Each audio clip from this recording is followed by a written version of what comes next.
उनका हृदय परिवर्तन नहीं हुआ। बच्चा मन ही मन विचार करता हुआ चला जा रहा है और दोनों हाथ ऊपर किए हुए भक्त ध्रुव के जैसे, भक्त प्रहलाद के जैसे वो बच्चा भगवान का स्मरण करते हैं और भगवान से कहते हैं कि भगवान भगवान भगवान आप अगर हम पर कृपा करें तो सरहा भगवान हमारे काउंटर पर हमको दर्शन दे दे। देखिए एक बच्चा का हृदय कैसे परिवर्तन होता है। भगवान रोम रोम में बसने वाले मालिक उस सरहा बासमती चावल चबा रहा है। ये बच्चा दोनों हाथ की थपकी ताली बजाता हुआ अपने दुकान की ओर चला जा रहा है। दूर से ही 10 कदम दूर से ही देख रहा है कि सरहा उसके दुकान में बासमती चावल के बोरा में अपना मुंह डुबाए हुए कराए हुए चावल चबा रहा है। बच्चा आनंदित हो जाता है, लेकिन सरहा को अपने पीठ पर मार का ठेला जो है, सब दुकानदार आए दिन जो दिन में 100 लाठी लगती है, 100 डंडा लगता है। उस सेठ के बच्चा को आते हुए जब सरहा देखा तो सरहा भागना चाहा। ये जो भागना चाहा ना, बच्चा का हृदय तो बदल चुका था। ये बच्चा यहीं से आवाज लगाता है कि भगवान भगवान भगवान आइए, आप नहीं भागिए, भगवान आइए आइए, भगवान आप तो भगवान है, आइए। सरहा उस बच्चा को गौर से देखता है और उनके आत्मा की आवाज इसको विश्वास दिलाता है। सरहा उधर से लौट करके चला आया, बच्चा को मुख देख लेता है। बच्चा दुकान के एक बगल में बैठ गया, डंडा नीचे गिरा दिए। सरहा बच्चा को देखा और बच्चा कहता कि भगवान खाइए, भगवान हमारे पिताजी को किसी चीज की कमी नहीं है, खाइए, मालिक आपको जितना इच्छा हो खाइए। बच्चा बैठा हुआ है, बच्चा अपना भजन में लगा हुआ है और भगवान उनकी सामग्री जो है दुकान का वो भोजन कर रहा है। श्री राम जय जय जय राम, श्री राम जय जय राम। ओ संकट मोचन श्री हनुमान, संकट मोचन श्री हनुमान, ओ संकट मोचन श्री हनुमान, संकट मोचन श्री हनुमान। श्री राम जय जय राम, श्री राम जय जय राम, श्री राम जय जय राम। निर्भय होकर, निडर होकर, निसंकोच सरहा चावल चबा रहा है। भगवान भोजन भी कर रहा है और अपने उस बाल भक्त को भी देख रहा है। तब तक उधर से सेठ जी पहुंच जाते हैं। बोलिए आनंद कंद भगवान की जय। सेठ जी जो दूरे से देखा ना, आवाज लगाता है, रे बेवकूफ, रे मूर्ख, अरे कहां जाकर के मर गया, बाप ही जुल्म हो गया, जुल्म हो गया, सब खा गया, अरे कोई नहीं है, रे मारो, रे मारो, सरहा को मारो, भगाओ सरहा को, कहते हुए आया। और सरहा तो निर्भय होकर बेसुध प्रेम से भोजन कर रहा है, चावल चबा रहा है। शेर जी का आना सरहा को पता नहीं चला। शेर जी अंदर गया छुप करके, इसलिए छुप कर गया कि खाली हाथ इसको क्या सजा देंगे, पहले डंडा खोज लेते हैं।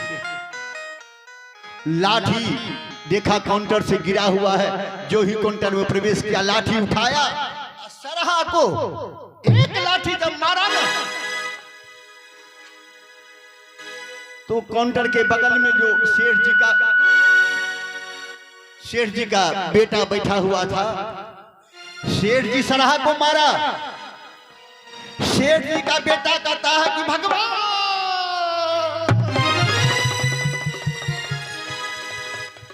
सरहा भागा।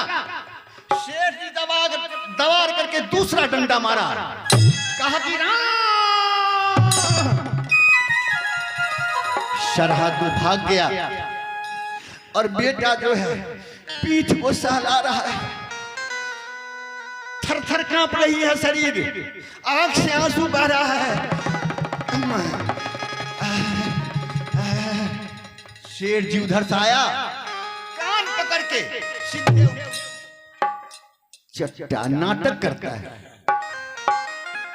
मारे हैं सरहा को, बासमती चावल का बोरा खाली कर दिया और नाटक करता है, पीठ सहलाता है।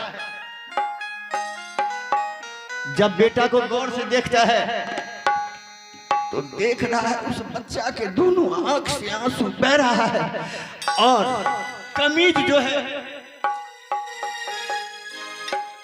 खून से रंगा हुआ है।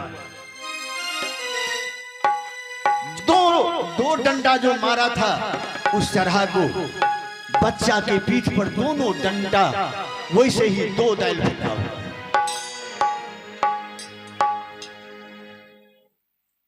कहते रे मारे सरहा को,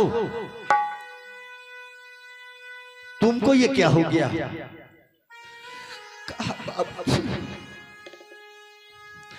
बाबूजी,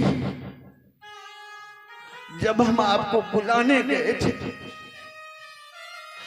व्यास जी के मुख से मैंने सुना कि हर एक जीव में भगवान वास करते हैं। मैंने उस सरहा भगवान को खुद कहा कि हमारे पिताजी के पास में किसी संपत्ति की कमी नहीं है, भगवान जितना इच्छा हो खाइए। क्योंकि पिताजी, मुझे विश्वास हो गया कि व्यास गति से कोई भी व्यास झूठा नहीं बोल सकता है।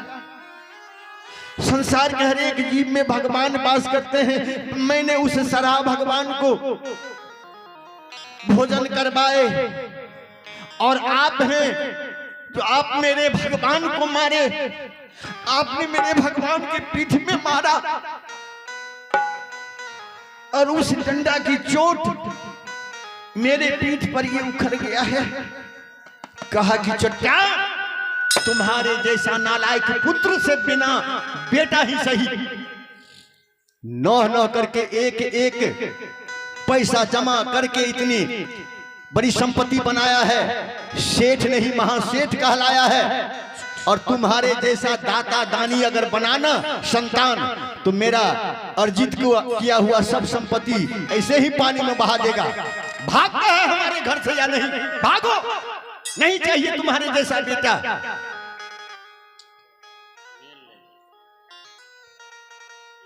पुत्र के आंख से तो आंसू बह ही रहा था।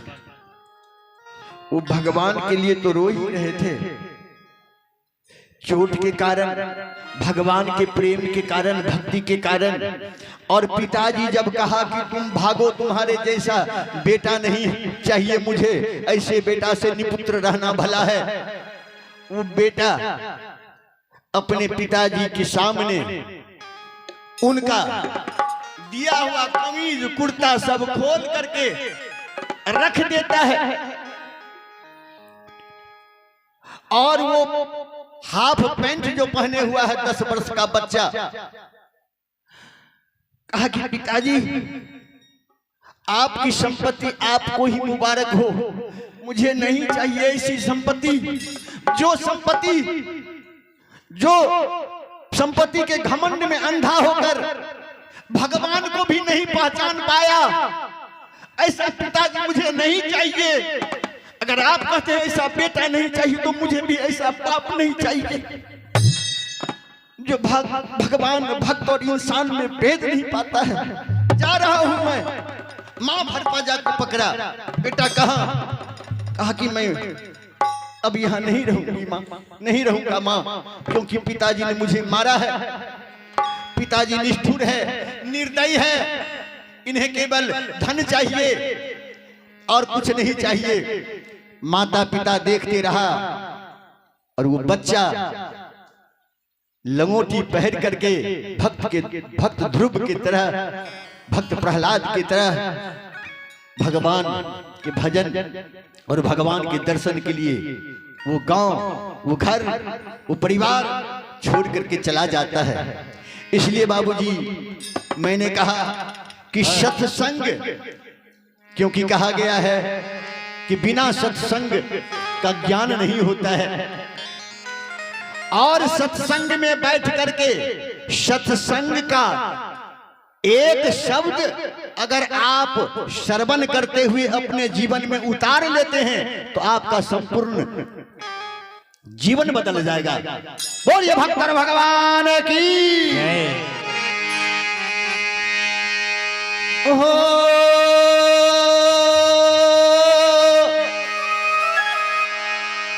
मंगल भवन मंगल हारी,